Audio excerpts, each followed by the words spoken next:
Mapagpalang araw, kaibigan. Praise God. God is good all the time. Binigyan tayo ng masarap na tulog ng Panginoon Diyos kagabi. Kaya pagkagising, nagpapasalamat tayo dahil binigyan tayong masarap na tulog. Tapos, uminom na po ako ng garlic water with calamansi, ang aking daily maintenance. Maganda po sa daloy ng dugo, yung bawang. Neutralize blood circulation, saka yung blood pressure. Mini-maintain niya po, kontra sa high blood. Then yung kalamansi naman, maganda sa vitamin C, pampalakas ng ating katawan, resistensya, paglabas sa mga mikrobyo, bakterya na hindi natin nakikita sa ating nasa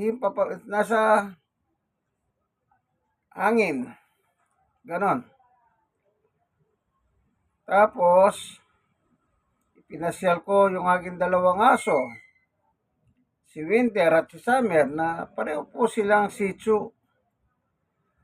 Pero ibang kanilang pagka-Shih hindi sila pango, yung may nguso sila, Mabait sila. Maganda. So, na-exercise kaming tatlo. Walking dito sa aming paligid, sa aming barangay. At ang exercise naman ay maganda sa daloy ng dugo, circulation. Maging aso man yan, nangangailangan din ng exercise. Opo, yan ang accomplishment ko. Pasalamat sa Diyos.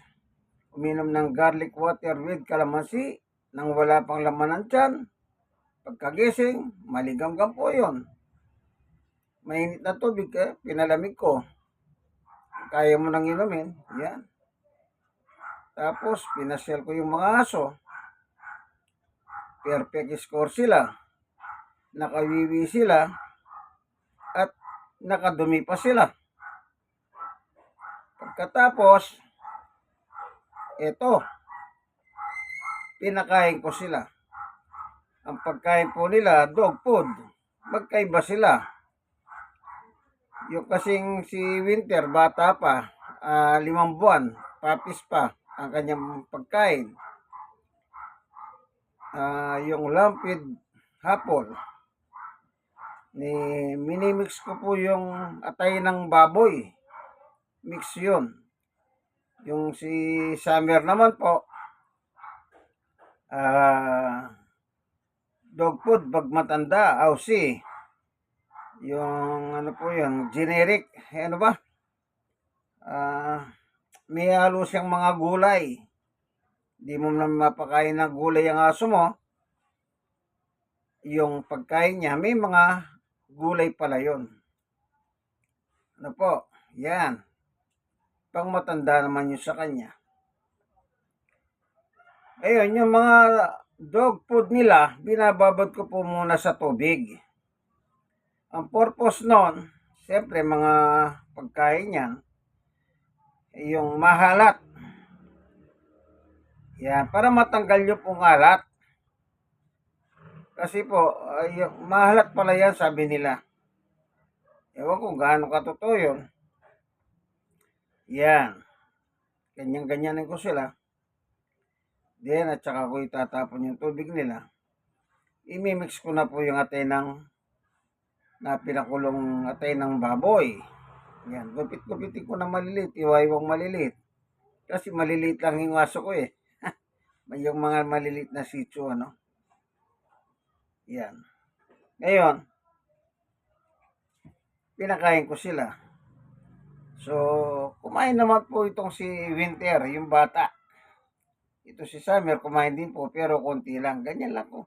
Yung isa kasi 5 taon na, magli-5 taon. Maano sa pagkain. Yung hindi nakagaya nung pagbata, matakaw. Hindi. Inay-inay na lang siya. Yan. Yan po yung accomplishment ko sa araw ng ito. Pagkatapos niyan, nagtimpla na po ako ng almusal. Meron po ako tinitimplang kape. Hindi po 3-in-1 ito, nagtitimpla po ako talaga. Ewan ko nung maging sa hospital, sabi nga ng mga nurse, kailangan yung tinitimpla nyo, yung hindi yung nabibili 3-in-1. Kape, yung pinagtubig ko naman dito, may luya, pinakukulo ko po yung luya. Siya nga aking pinagtutubig ng kape. Pagka inumin mo, nararamdaman mo ba yung agod dito? Sa lalamunan ng luya?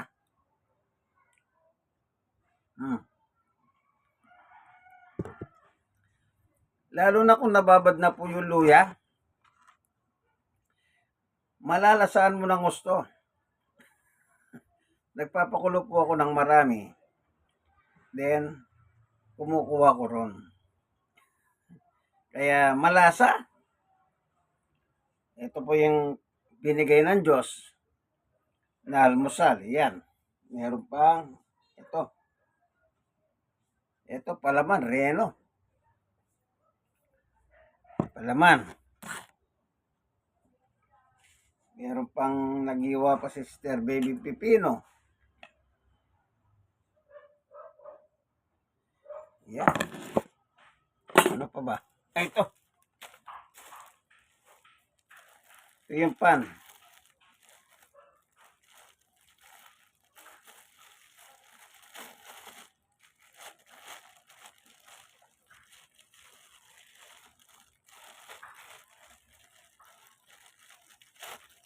Ito, busing ko na. Almusal na eh. O, apat na piraso lang pala. Kaya, ubusin ko na po. Yan ang mga binigay ng Panginoon Diyos na almusal sa akin sa umagang ito. Po.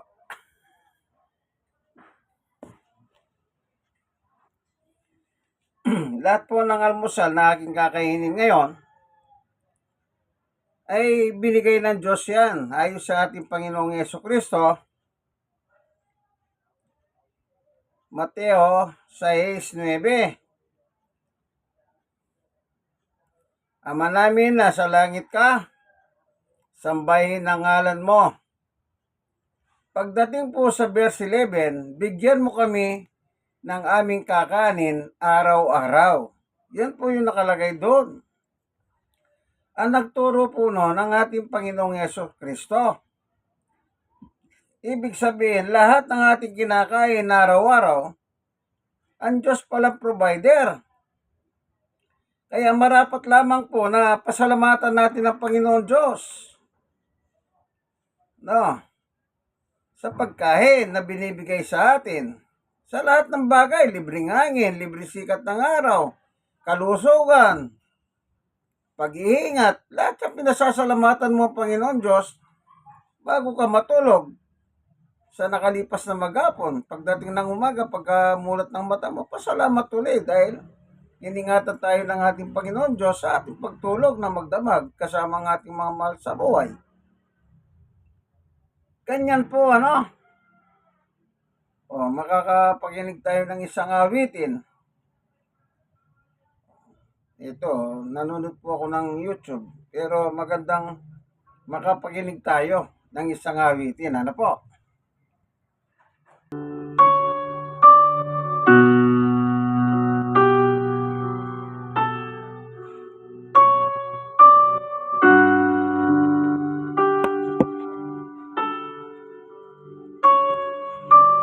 I just wanna speak the name of Jesus Amen. over every heart and every mind. 'Cause I know there is peace within His presence. I speak Jesus.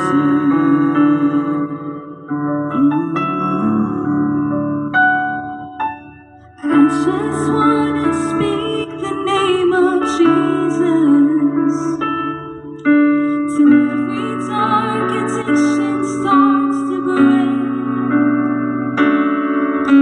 Declaring there is hope and there is freedom.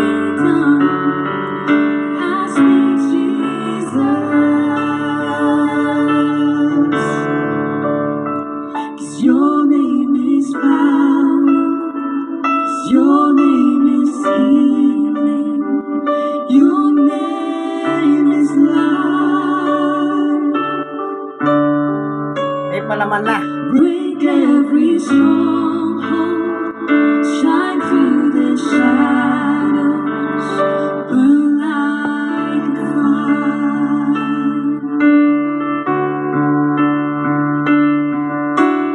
I just wanna speak the name of Jesus.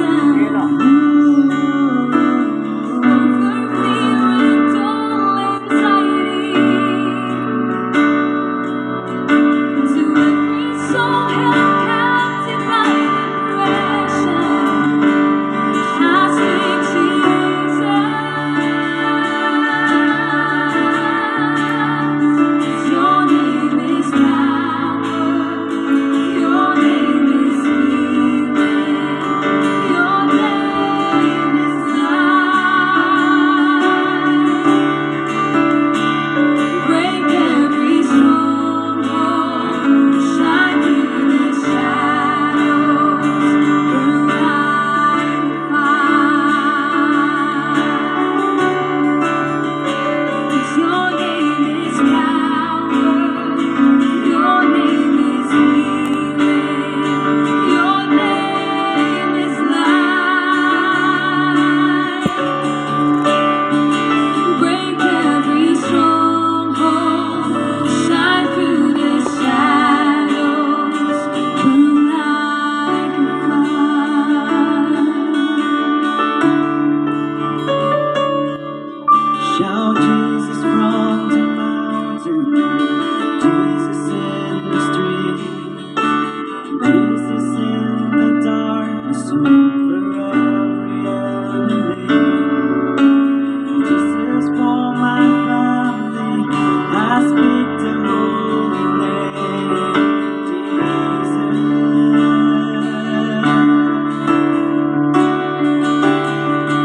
Shout Jesus from the mountain, Jesus in the streets, Jesus in the darkness over every enemy. Jesus for my family, I speak the holy name, Jesus. Your name is power, your name is healing, your name is life. Break every stronghold, shine through the shadows, burn like a fire. 'Cause your name is power, your name is healing, your name is Amen. life.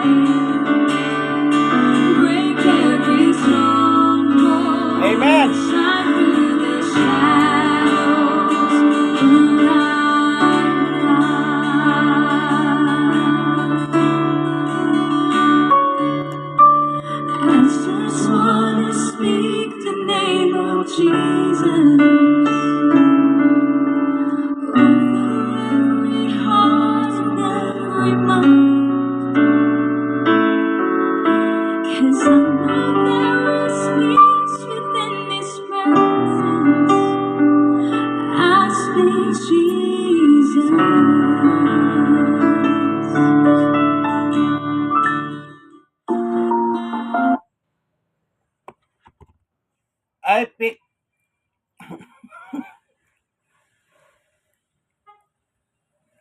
I pick Jesus ang title ng kanta po.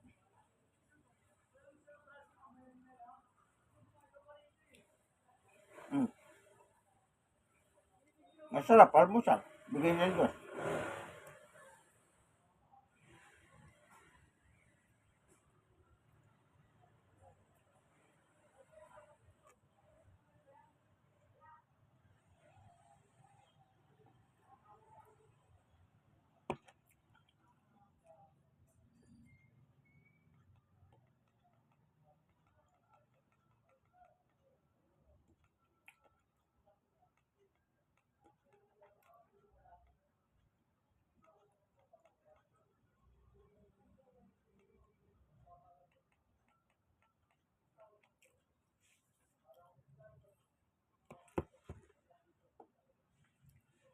makakapakinig tayo ng mensahe.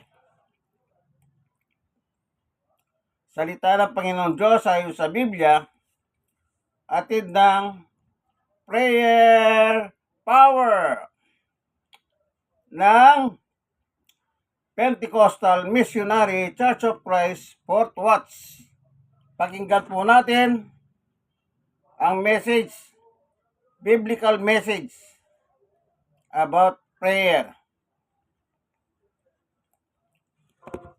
Purihin ng Diyos. Welcome po sa programang Prayer Power. Bago po sa ating pananalangin, tayo po muna ay magbubulay ng salita ng Diyos. Sapagkat ito ang maghahanda sa atin upang tayo ay makalapit sa Diyos at maikondisyon ang ating kaisipan. Ng Diyos lamang ang tanging makapagbibigay sa atin ng kasagutan sa lahat ng ating mga pangailangan. Ang aking ibabahagi sa inyo ngayon ay patungkol sa prayer is the only way to experience God's love and care for us. Kaya ang panalangin ay dito natin mararanasan yung pagmamalasakit ng Diyos sa bawat isa sa atin. Ayon sa banal na kasulatan, God's love for us is unconditional. Nang ibig sabihin, God's love is not based on our worthiness or ability para siya ay gumanti sa atin. Hindi ito nakita ng Diyos. Katunayan, sinasabi po ng banal na kasulatan sa aklat ng Romans chapter 5 verse 8. But God shows His love for us in that while we were still sinners, Christ died for us. Sumalinaw po sa talatang ito, nang tayo ay mga makasalanan pa, ay namatay si Kristo para sa atin. Na sa ating wika, ang sabi ay, datapwat ipinagtagubili ng Diyos ang kanyang pag-ibig sa atin, na nang tayo'y mga makasalanan pa, si Kristo ay namatay dahil sa atin. So dito natin makikita na yung God's love for us is unconditional. Sapagkat ang Panginoong Kristo ay ibinigay ng Ama para tubusin ang ating kasalanan. At maging ang Panginoong Kristo ay ibinigay ang kanyang sarili na hindi siya tumanggi sa plano ng Ama para sa kanya, para din sa ating mga kaligtasan, no? Para sa ating kapatawaran sa lahat ng ating mga pagkakasala. Kaya sinasabi sa talatang ito, sa ibang translation ng ginamit ay, but God commended His love toward us, in that while we were yet sinners, Christ died for us. Kaya ang pag-ibig ng Diyos, makikita po natin na ito ay gaya ng ating nabanggit ay unconditional. Ganon tayo kamahal ng Diyos. Ganon tayo ipinagmamalasakit ng Diyos. Na maging ang kanyang buhay ay kanyang ibinigay para sa ika-aayos ng ating buhay. Kaya ang 5 ay ang John 3:16 ay sinasabi, gayon na lamang ang pagsinta ng Diyos na ibinigay ang kanyang bugtong na anak upang ang sinumang sa kanya'y sumampalataya ay hindi mapapahamak, kundi magkaroon ng buhay na walang hanggan. Amen. Ayaw ng Diyos na tayo ay mapahamak. At hanggang ngayon, ang nais ng Diyos na tayo ay magtamo ng maayos na kalagayan sa ating buhay. Katunayan, ayaw ng Diyos na ang tao ay dumating sa kanyang pagkaparusa. Kaya nga po hanggang ngayon ay pinagpapatuloy ng Diyos ang kanyang pag-ibig sa pamamagitan ng kanyang salita. Mapapansin po natin na ito ay binanggit ng ating Panginoong Jesucristo. Nung kasama pa niya ang kanyang mga pili na apostol, ang sabi niya, ipapangaral ang ebanghilyong ito sa buong sanlibutan at kung magkagayon ay darating ang wakas. Chapter 24 verse 14 ng Book of Matthew. Dito makikita po natin na itong mabuting balita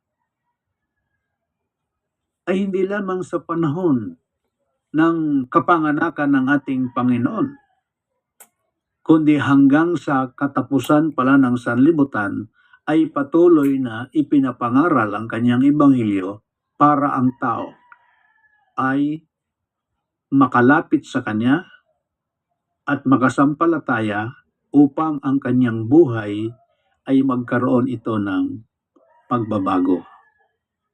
Kaya makikita natin dito na sa ating paksa na prayer is the only way to experience God's love and care for us. Amen. Napakahalaga itong pagmamalasakit at ang pag-ibig ng Diyos sa atin. Amen. Ang sumunod, God's love for us is personal. God's love for us is personal. Sinasabi ng kasulatan, God knows each of us individually and loves us personally. Ayan. Nalalaman po natin at ito ay binabanggit sa banal na kasulatan ng Diyos ang sumisiyasat ng ating kaisipan at ng ating puso. Katunayan binanggit ng ating Panginoon na sa mga pag-uusap ng mga tao, ng mga Pariseo na hindi sa Kanya sumasang-ayon, binanggit mismo ng ating Panginoon, bakit nag-iisip kayo, sabi niya, ng laban sa akin? Kaya nabasa ni Jesus ang kanilang kaisipan. Tayo, nababasa din ng Diyos ang ating kaisipan. Amen. At ang ating isip na ito, na nababasa ng ating Panginoong Jesucristo, ay dito rin niya ibinabatay ang kanyang pagmamalasakit sa atin. So I would advise na dapat ang ating isip ay laging malinis. Yan. Ang ating kaisipan ay laging nakaugnay sa kalooban ng Diyos. Ang ganung kaisipan ng ating isip ay laging nakaugnay sa Panginoon, isang larawan ng ating kapakumbabaan, sapagkat kinikilala po natin na wala tayong magagawa maliban na ang Diyos ang gumawa para sa atin. Kaya diyan natin ay ipapakita sa Diyos na tayo ay nagpapakumbaba at sinasabi ng Biblia na ang mga taong nagpapakumbaba sa Diyos, sila naman ang itinataas ng Diyos. Amen. Sa book of 1 Peter chapter 5 verse 6 ay binabanggit ang ganitong salita. Kaya't kayo'y magpakababa sa ilalim ng makapangyarihang kamay ng Diyos upang kayo'y kanyang itaas sa kapanahunan. Kaya yung mga mapagpakumbaba sa Diyos, sila ang itinataas ng Panginoon. Amen. At ay isa po sa kapahayagan ng ating kapakumbabaan ay ang ating prayer. Yan. Sapagkat sa pamagitan ng ating prayer, ipinapakita natin sa Diyos na tayo ay walang magagawa na anumang mabuti kung wala ang Diyos. Sapagkat kahit nga sinasabi ng Biblia na magnasa tayo ng mabuti, kapag hindi tumulong ang Diyos ay hindi rin tayo makahagawa ng mabuti. Binanggit yan sa aklat ng Romans, chapter 7 verses 19 to 20. Sinasabi, sapagkat ang mabuti na aking ibig ay hindi ko ginagawa, ngunit ang masama na hindi ko ibig ay siya kong ginagawa. Dito makikita po natin na nasa kaisipan ng tao ang paggawa ng mabuti pero hindi niya magawa. Sapagkat sinasabi ng Biblia, kung ang Diyos ay wala sa atin. Si Kristo mismo nagsabi, kung kayo ay hiwalay sa akin, ay wala kayong magagawa. Sumalinaw na hindi makagawa ang tao ng anumang tama kung siya ay hiwalay sa Diyos. Ibig sabihin, ang paghiwalay kasi sa Diyos ay paghiwalay sa kanya mga salita. Sinasabi sa mga talatang ito. Sa sumusunod na talata dito, ang sabi sa aklat ng John 15 verses 16 to 17 ay sinasabi, kung kayo'y manatili sa aking mga salita at ang salita ko'y magsipanatili sa inyo, ay hingin ninyo ang anumang inyong ibigin at gagawin sa inyo. Tingnan mo? Kaya, paano ngayon tayo makakapanatili sa salita ng Diyos? At paano tayo makakapanatili mismo kay Jesus? Sa pamagitan din ng kanyang mga salita. Ayan. Kaya ang sabi sa John 15 verse 17 of verse 7, 15 verse 7, ang sabi niya, kung kayo'y magsipanatili sa aking mga salita at ang salita ko'y magsipanatili sa inyo, ay hingin ninyo ang anumang inyong ibigin at gagawin sa inyo. Amen. Amen. Amen. So ang Amen. atin palang gagawin para mangyari sa atin na tayo ay makapanatili sa ating Panginoon ay sa pamagitan din ng kanyang mga salita. Gaya ngayon, tayo po ay nag-aaralan sa kanyang mga banal na salita. Amen.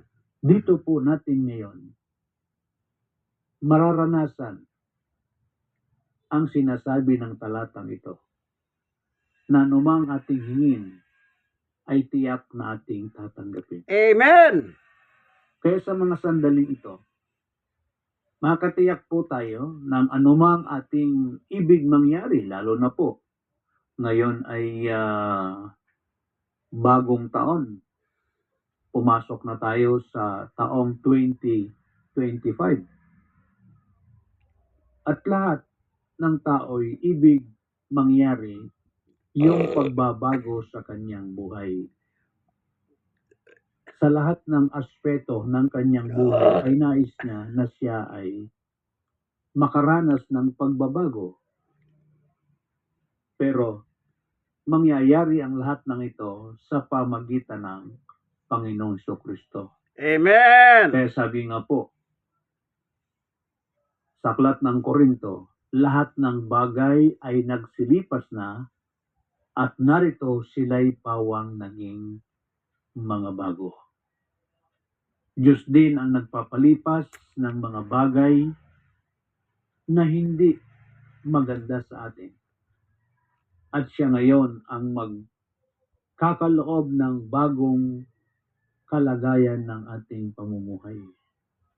Amen. Kaya sa ating buhay, makakaranas tayo ng pagbabago sa pamagitan din ng ating Panginoong Kristo. Kaya Amen. ngayong bagong taon, patuloy po nating hingin sa Diyos itong lubos na pagbabago ng ating pagkatao, kalagayan ng ating buhay, sa pamagitan din po ng ating mga pananalangin.